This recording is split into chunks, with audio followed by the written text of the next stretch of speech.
Hey everyone, greetings and hello from a rainy Lake Tahoe. In today's video, I wanted to talk about why some of the best alpinists, mountaineers, rock climbers, ice climbers go for a $20 pair of Japanese fishing gloves over a $100 or $200 pair of traditional winter gloves. Stay tuned.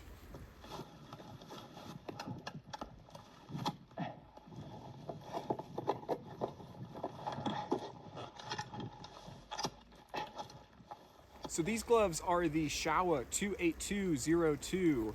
They are a pair of what used to be Japanese fishing gloves, but are now sort of known as ice climbing gloves. You might be familiar with the blue version of these gloves. That is the 28201. Those are definitely sort of Japanese maritime gloves that have been co-opted by the ice climbing community. This pair of 02s actually has some features for the ice climbing, mountaineering, snow sports community.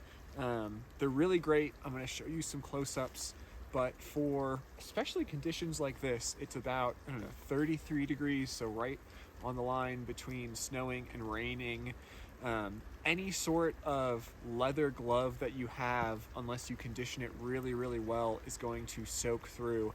But these plastic gloves won't. I guess they're rubber. These rubber gloves won't, because they're made of rubber. And because of that, it's actually the glove that I opt for in conditions like this.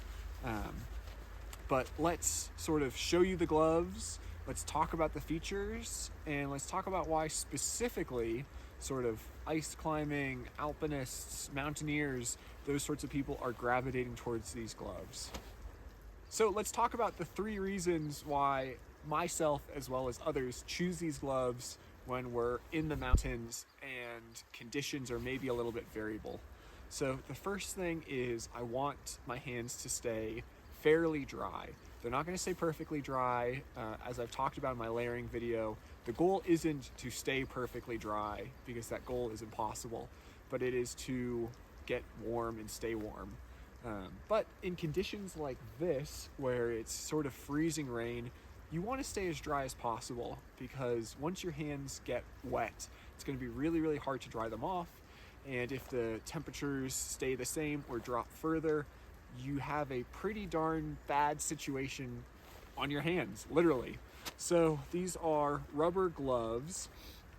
They are waterproof. If I dunk my hand in a tub of water, if I was a person crabbing off the coast of Alaska, like my hands would stay dry. Unless water got in from the outside, or unless my hands were wet to begin with, your hands are definitely going to stay dry. Condensation is something to consider, right? You don't only get wet from the outside, but you can also get wet from the inside. And because these gloves are so large and long, they actually do a pretty good job of ventilating out the top. So I think they do a really good job of keeping you dry from the outside and trying to get condensation and moisture out from the inside. So that's the first thing. The next is staying warm. And these gloves have an awesome fleece lining on the inside. I don't know what to liken them to, but it is a pretty good fleece that is hydrophobic, of course, and keeps you fairly warm. Like I said, it's about 33 degrees, so it's not that cold. But especially if you're moving, if you're going backcountry skiing, if you're going climbing, these are a pretty good temperature, down to, mid to low 20s. Around there, at least for me. So we're keeping dry, we're keeping warm, and then the third thing is we want to be able to move our fingers and be really dexterous. I think a big issue that comes in with big, beefy leather gloves is it's just really hard to tie a figure eight knot, to tie a clove hitch, to clip a quick draw. All of those things get really hard with a big, beefy glove, and these are fairly dexterous. The molding of them is also in a way where the fingers are already curved a little bit, so that always helps in a glove. But I have no problems doing any of those things. Clipping a quick draw, tying a clove hitch, tying a figure eight knot, building an anchor, building a belay, any of those things. So we're staying dry, we're staying warm, and we're able to move our hands. Those are sort of the three prongs on the triangle for what I'm looking for in a glove to use in the mountains, and especially in conditions like this where it's freezing rain and I really don't want my gloves to soak through. Let's talk about a few additional features with these gloves that I think make them really stand out. So the first is that in addition to being a nice grippy rubber, there is some texture on the gloves, which also helps with grip, especially something like an ice axe or a carabiner that is going to be a smooth metal. This grips really well. In addition to that, and a big difference between the 01 and the 02 is going to be this, what would you call it?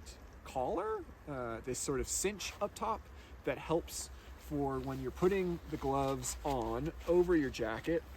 You can tighten this down and then water is not going to drip in. So that's a big benefit over the 01. The 01 is still a great glove and you'll see lots of people using it, but you can really tell that this glove has been made for the mountaineering, ice climbing, outdoors community that's not maybe on a fishing boat doing crab pots. So these might not be the perfect glove for every condition or every terrain or every activity, but just like clothing, just like skis, just like anything else, having a quiver of tools to use is a pretty darn good idea, because one size doesn't often, fit all.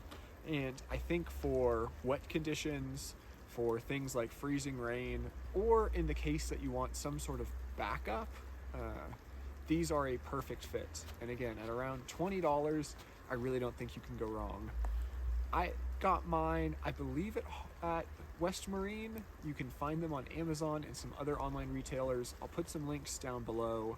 And then in terms of sizing, because that's really important, they're a little bit on the smaller side. I guess in theory you could buy a couple different pairs and then return the ones that don't fit. In most gloves, so Outdoor Research, Black Diamond, I wear about an extra large or a large, and I went with a 2XL. And I think that 2XL is pretty good, but if I was wanting a little bit more dexterity, I'd size down one. So I'd go for the extra large. I hope you enjoyed this video. I hope you're able to enjoy the winter, and hopefully you're not also in this freezing rain. And I hope you're able to go outside soon. If you like this, give it a like, subscribe, ask me questions. I'm just a guy trying to make videos on gear I don't see other people making videos on. So thanks for watching.